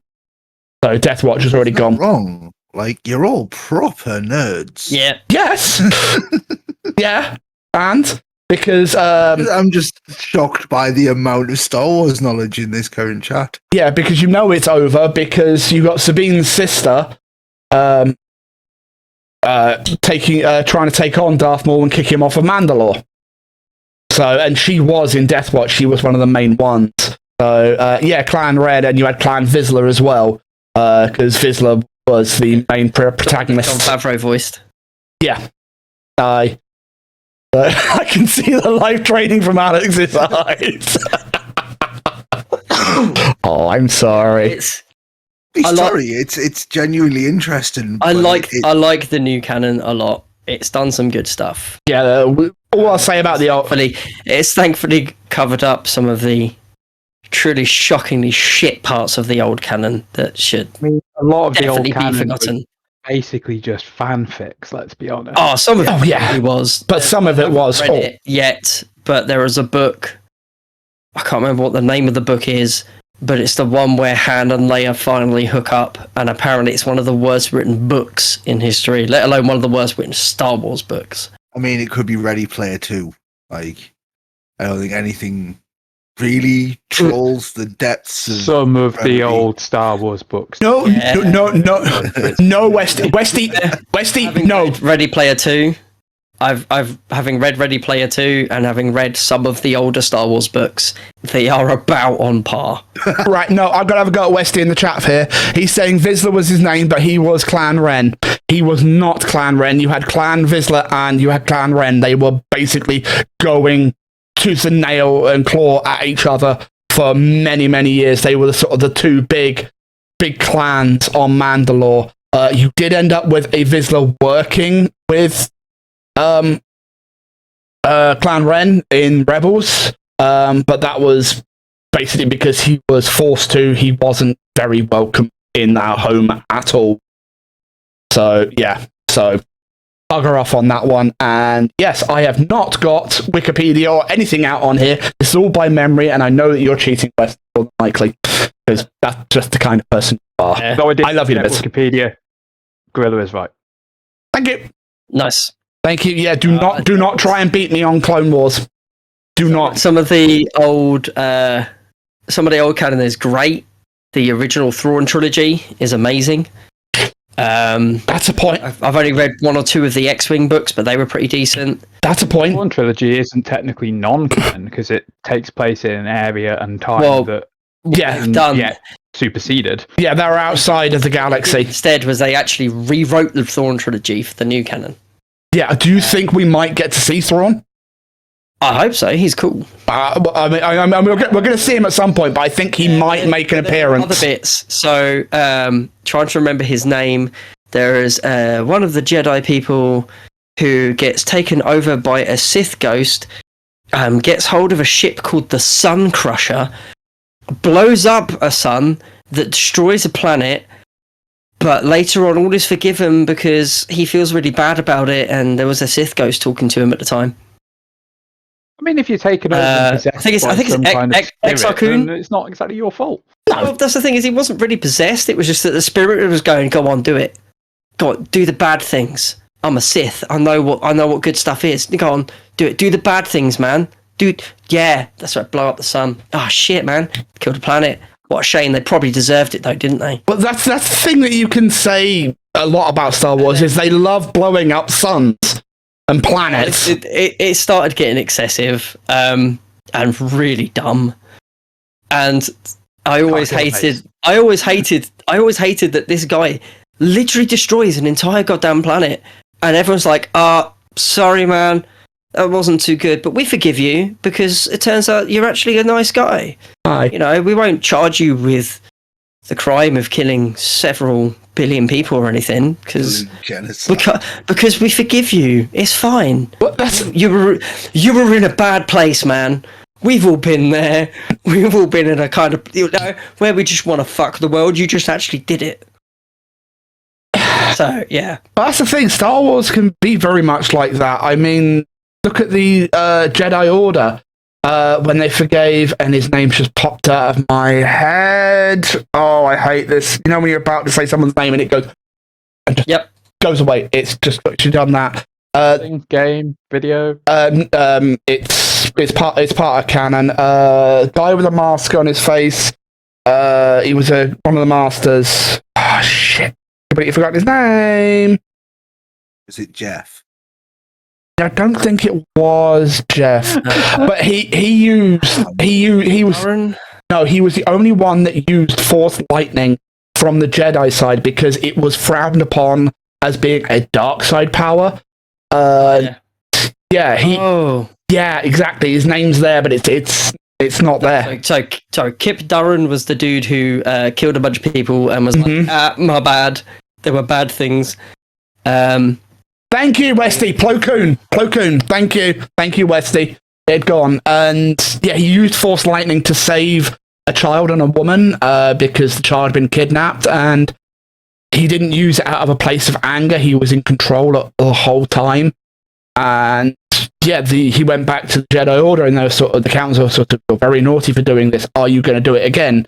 He said, I don't know. Went off and meditated and decided that yes, he was going to use it again if the need arise, because he completely and utterly believed that he was in control of it and it was not from a dark place. And the Jedi Order was sort of, okay, that's fine. Yes, it is branded as Sith power, but yes, you may use it. And it's, okay, let's just do a Boris Johnson and change the rules as we go along. Oh, there was a lot of that. I mean, it did get better as it went on. By the time it hit the new Jedi Order books, at that point you had Jaina and Jason Solo, the twins, and Anakin Solo, the younger kid. At which point there's an extragalactic race invade who cannot be seen or felt in the Force. And there's a whole lot of Anakin Solo ends up fucking dying. And those books are hardcore on how it deals with it. I can see you're all dying from that dumb fucking pun.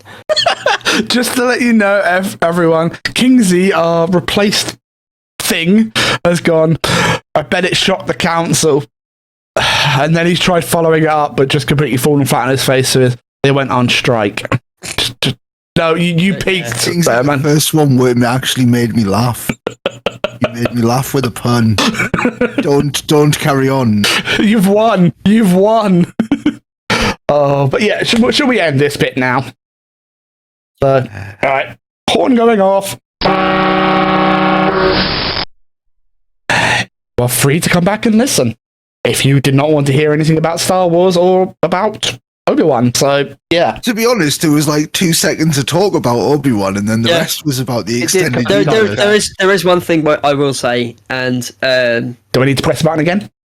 It should be fine. But the little girl, really hope she doesn't get any fucking shit thrown her way, because as I said, the worst fucking fans are Star Wars fans. Yeah, holy shit.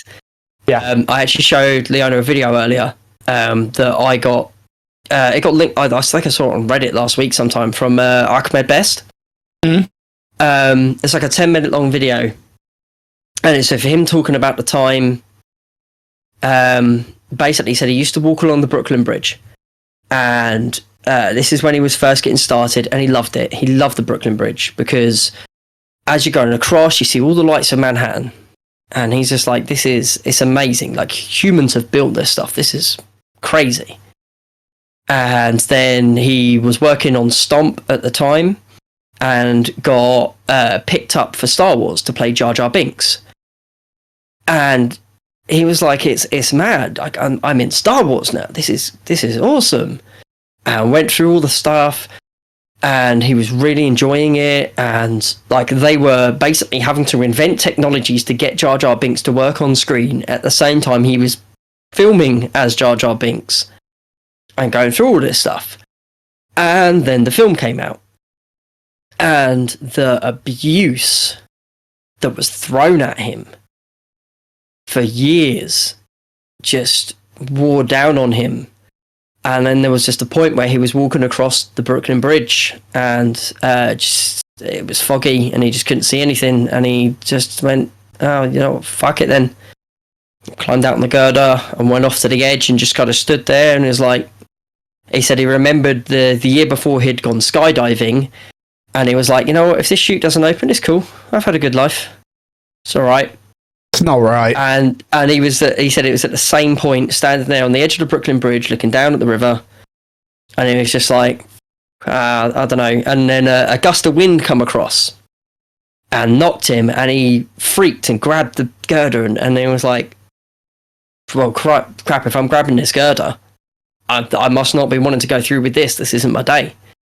And so he come back across, and then he said, like, about 2 years ago or so, 3 years ago, he was walking across with his 9-year-old son, and he come to the same point on the bridge, and he really struggled with it, just standing there. And then he took a photo of it, of him and his boy looking at that point, and he tweeted out saying, like, 20 years ago, I very nearly ended my life at this point on the bridge. But yeah, this is what happens in Star Wars. People take it way too fucking personally. Yeah. They threw abuse at him to the point where he nearly fucking killed himself. I can't remember her name, the lady who played Rose. Is it Kelly Marie Tran? Yeah. I think so, yeah. Social media.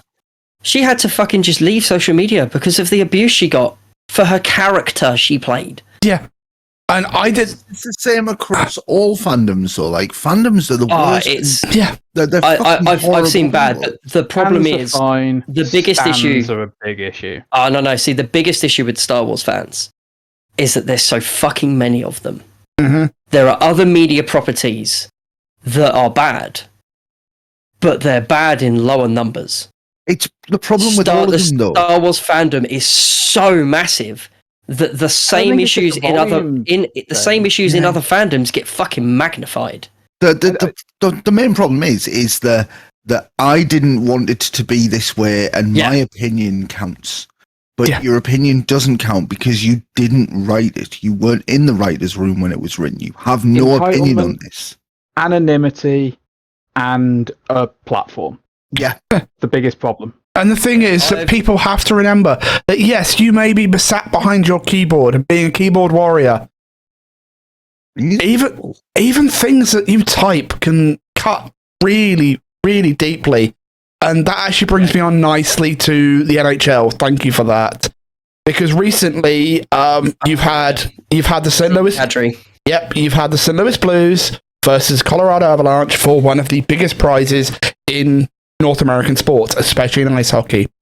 And Nazem Kadri, to give him his due, he doesn't have the best reputation for players in the NHL. He's done some questionable things.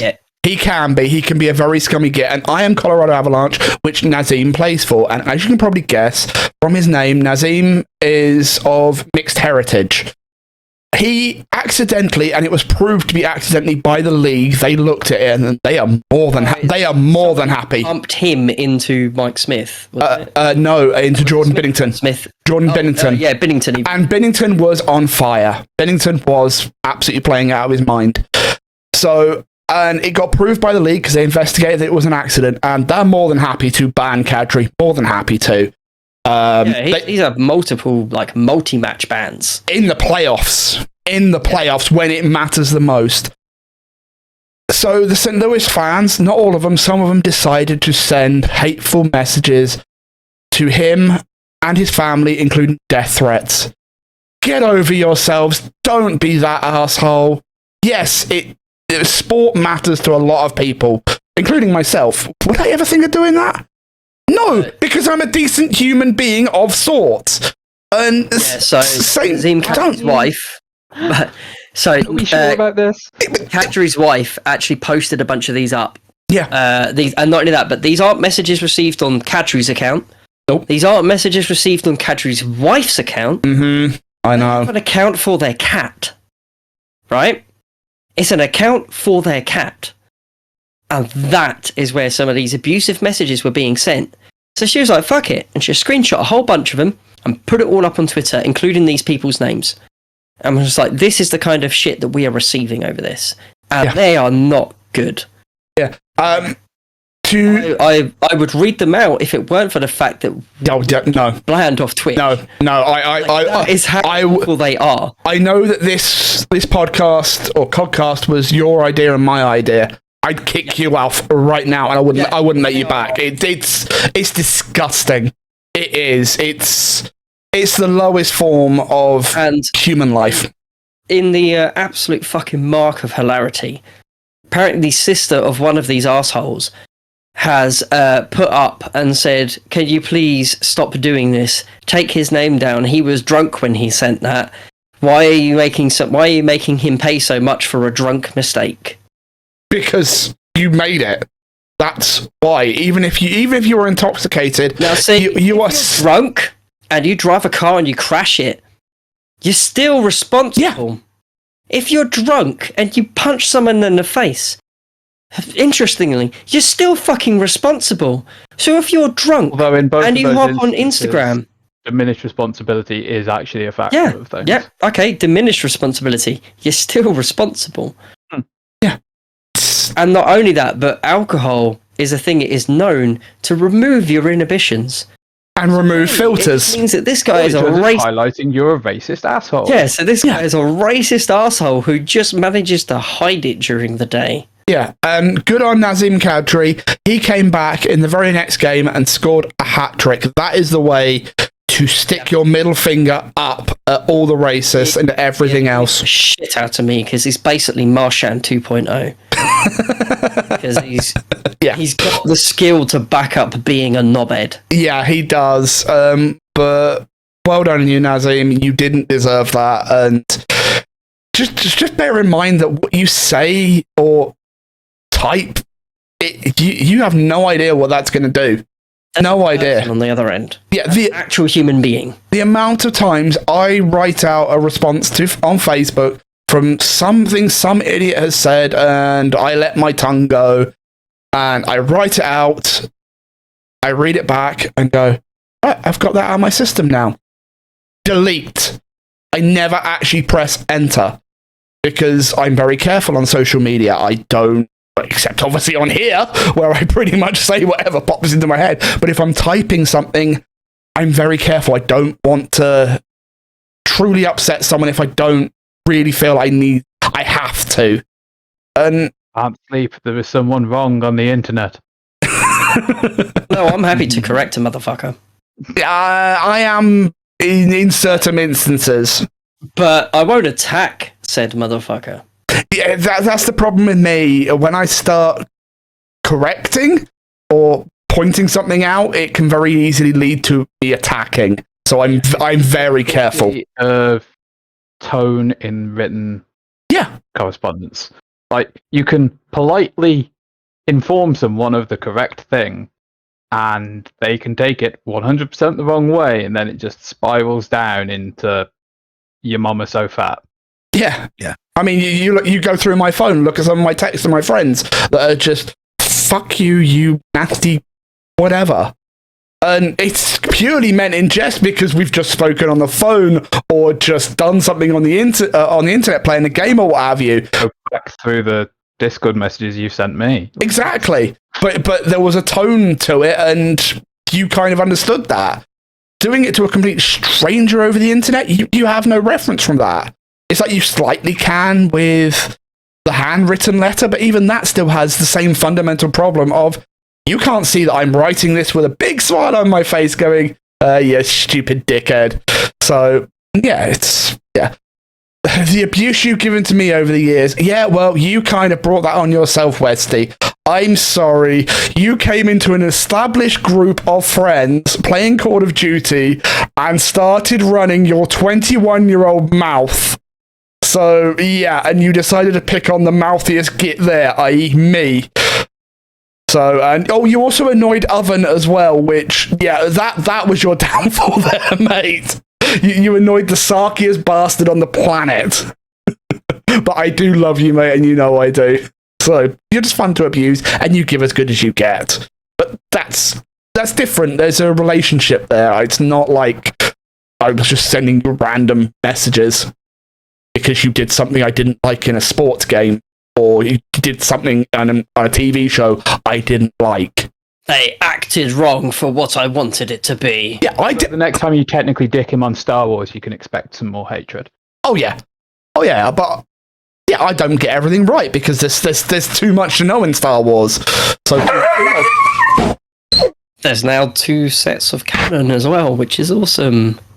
Oh, Benji, did you go and sniff that kitty and that kitty didn't like it?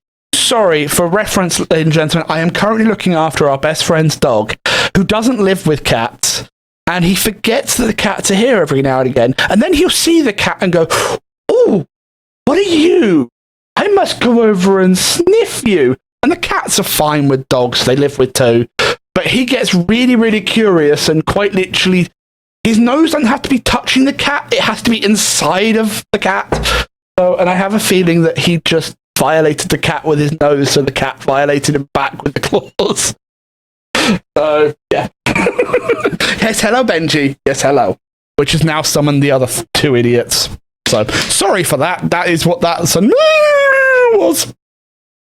So, don't worry, it wasn't me running over the dog with my chair. 5 seconds. There we go. Yeah. Is there anything else anyone wants to talk about? I do have one more thing. Do. I have discovered a new TV show. Oh, God. It's called Our Flag Means Death. Our Flag Means Death. Right? So imagine this. Taika Waititi does pirates. What? But not just that. Gay Taika pirates, Waititi isn't it? does gay pirates. Yeah. Come again? Where do I find this? What was the name of this show? HBO Max. It's on HBO Max, so it's not available over here. Unless you also are also a pirate. Pirates. Yeah, like we're about 4 episodes in, and it's amazing. And yeah, really gay. Fabulously gay. I love it. also on the pirate tack. There's a new series of Star Trek that's actually good. Really? Strange New Worlds is amazing. Also, similarly, can't get it over here until June. I might have to pay attention to that one, June. But yes, I'm not doing that as well. You've already made me watch that. I'm not doing stuff. Well, I'm I can sorry. replace Ronnie when you get round to that one, I guess. Yeah, how? Yeah, considering you are a massive Trekkie. Huge. Yeah. I've recently, the most Trek I've watched in years, we recently watched through every single first gen and next gen movie. Not the newer 3. Anyone that is ever going to do that, do yourself a favour and skip out the even-numbered films. I believe it's the even-numbered films, because they suck. No. No. Oh, no, it's the odd. It's the odd you need to skip out. So skip out 1, 3, 5, and just watch the even ones. Watch one if, and only if, you watch the 4K director's cut and you've got an amount of an illicit mind-altering drug on hand that will last you for the entire 2.5 hours. Yeah. I was waiting for something like that because in case of you may be a Trekkie, but there's no way you can like that thing. What is a slog, but it is an elaborate, visually impressive and audio like landscape. It's gorgeous. Mm-hmm. It is not an interesting movie. Look, we've had more money to build our models, so we're going to give you lots of views of the model from every angle you can see it from. Yeah, and when Doug Drexler worked on the 2002 reissue of it, he was like, "This is the definitive like shots. This is what was on the original storyboards. We got the original storyboards and we built everything from that. We didn't like take the movie and just upscale it. We went back to the source and went, let's go all the way up." Yeah. And yeah, gorgeous, but don't watch it sober. Yes, and no, Kingsley, we are not reviewing Paw Patrol. If you wish to do a segment on Paw Patrol when we let you back in, if we let you back in, because we're not letting them back in if you want to do Paw Patrol. You call it there, gentlemen. So yeah, 2 hours. Yes, it is. Watch our flag means death. Really, really do so. Not a problem at all. Right, I shall be nice. And Monkey Thief, what are your plans for the next week, 2 weeks, or however long you wish to state for? What are you doing on your streams? And where can people find you? As you alluded to earlier, I've just finished a run on Civ 6, so something else needs to come up. I'm probably not going to start with another run this Wednesday because I've got a work party during the day, so I'm probably going to be drunk. Another one? It's not a good way to start a Civ 6 game. So Best way. I'm probably thinking just a random one-shot, and there's a bunch of games on Game Pass. I'll probably pick one of them. I've seen Loot River, looks pretty fun. Loot River's a lot of fun. So I'm not going to touch that. So I'm going to go in blind. Alex, can you run it for a second? Oh, that's it. Back in 1 second. Okay. So yeah, so Wednesday will be that, and then I've got no real plans over the bank holiday, I don't think. I know some people are going to have some nice fun over the bank holiday. Ronnie? I'm going to be in a field watching loads of bands. I'm not at all jealous, honest. I'm sorry. I'm not sorry at all. I've got children, and we're going to go do some children things. And there's some other stuff going on. Family stuff, which is cool. But I'm looking forward to it. Paw Patrol, good Paw Patrol will in fact be involved. Oh no. So you can join Kingsley in the review of Paw Patrol? I don't mind. My kids love Paw Patrol. Most kids seem... I've not seen any of it, despite even Bob Villain trying to sell me on the fact that it's... I don't think he was trying to sell you on it. Let's be fair. Totally was. Where are we up to, Alex? Sorry, I had to run away. Do apologise. We're going over to the Bunny Rabbit to find out what the Bunny Rabbit's up to. I might try and stream this week. I was going to actually start streaming last week, but I had a chest infection, and I didn't think it'd make for good watching if I started coughing a lung up, and then it just kind of went and it appeared midstream. If you can get the whole lung out in one go, that would be an impressive visual feat. Yeah, it's that or just a ton of mucus just kind of going like this or damn me. It would be a unique. It would be unique content. Yeah, just play a horror game, and then it'll suit the mood. To be fair, I am thinking of kicking into Dead Space and clearing through the first 2 Dead Space games in fairly quick manner. Does that mean I've got? Does that mean so that I can be ready for the Dead Space 3 time? Does that mean I've got to hurry up and kick on with Dead Space 2? That's fine. I've still got to clear through the first one, and what I'm probably going to do is, if I stream, it'll be fairly late, and I'll just try and do like 2 chapters. Just 2 chapters in, get them done, out again. Will you be adding jump scare alerts? Probably not. Oh, do it. Do it. Do it, it's fun. Maybe then. Maybe. There's plenty available. Hey, if I did it during Dead Space and Alien Isolation, I demand that you have to do it. Need jump scare alerts during Alien Isolation. No, we didn't. To do was come into your chat and say hello, and you'd shit yourself. Yeah, I know. I raided him a couple of times. That game freaks me out. It just gets into my head and messes with me. You never know, I might do it again at some point, and it won't be any better for me. It just won't be. Oh, right. Alex, have you done yourself yet? Or is that a bit personal? Would you? It's very personal. That's a later on thing. Oh. Preferably off stream. Probably best. If you're going to do that, do it on your own channel, not mine. I don't know what I'm going to play this week. I genuinely don't. I need to finish crowd ruined Half-Life, which is the most difficult game I've ever played because the mods it keeps throwing at me make it even more difficult to play than it should be ever. I may play some of that hard space thing, the shipbreaker thing that's on Game Pass. Yep, Wide hand movements there. Because that's quite chill. And I can just be lazy and just play it. I saw you do the YMCA there. I see you. But yeah, I don't know. We'll work out this when next week happens. And then Slam Dunk on Friday. So I'll not be doing anything over the weekend other than just recovery. Yeah. It was Saturday.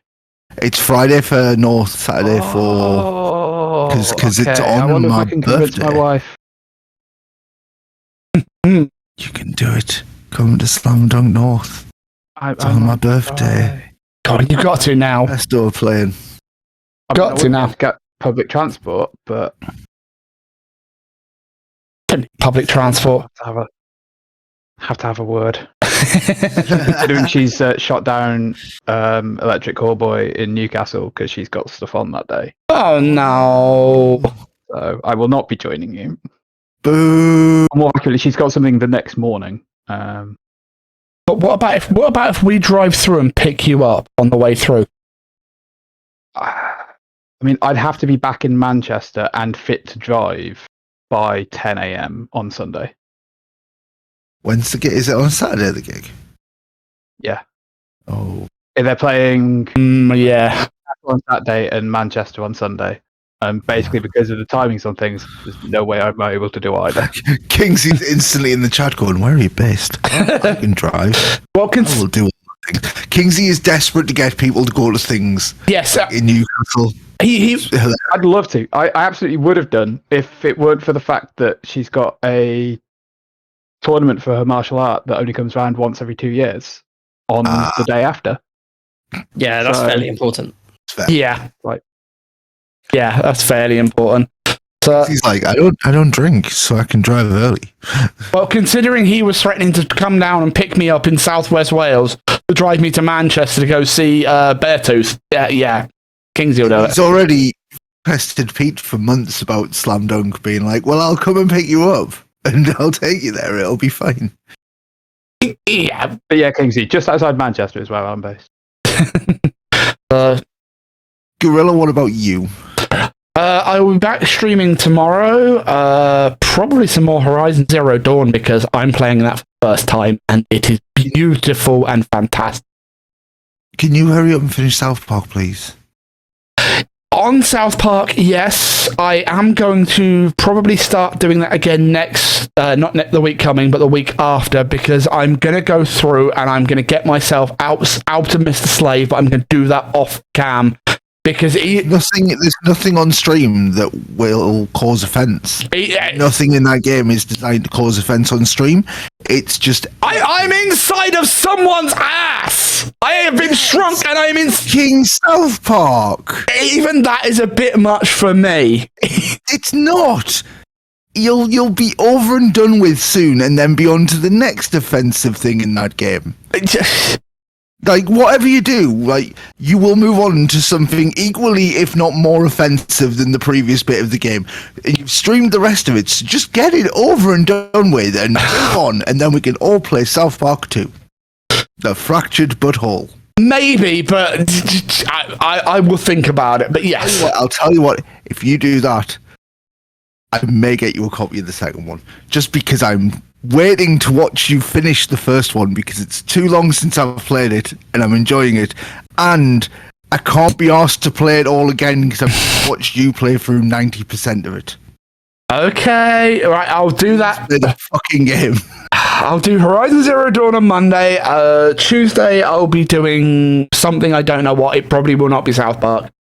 I will come back to it, but it'll be the week after. Okay, does that make you happy? That makes me happier. Okay. Wednesday, I'll be on Bloodstock, and there will be an announcement on that stream. So something will be happening. So I'll be over on the Bloodstock channel. Thursday's my day off, and Friday, potentially be streaming on my channel, potentially over on the Primordial one. I don't know, because that all depends on somebody else. And that cannot be predicted, can it, Alex? I'm not there on Friday, so yeah. But I know you won't be there. If you get the chance to do it, go and do it. But I won't be there. Oh, I know you won't be. You're watching. What time will it be? 8 o'clock. It'll be Alexis on Fire. You've got to do your music because I have Eurovision foot. I'm busy Friday. I'm just busy. Is that why you're trying to do to? Oh, there you go. The man has turned up himself. Hello, Juicefree. Hello, sir. So yeah, I might be on mine. I might be on Primordial. I don't know. Depends on whether the man there, Juicefree, Primordial, whether he's actually streaming on Friday or not.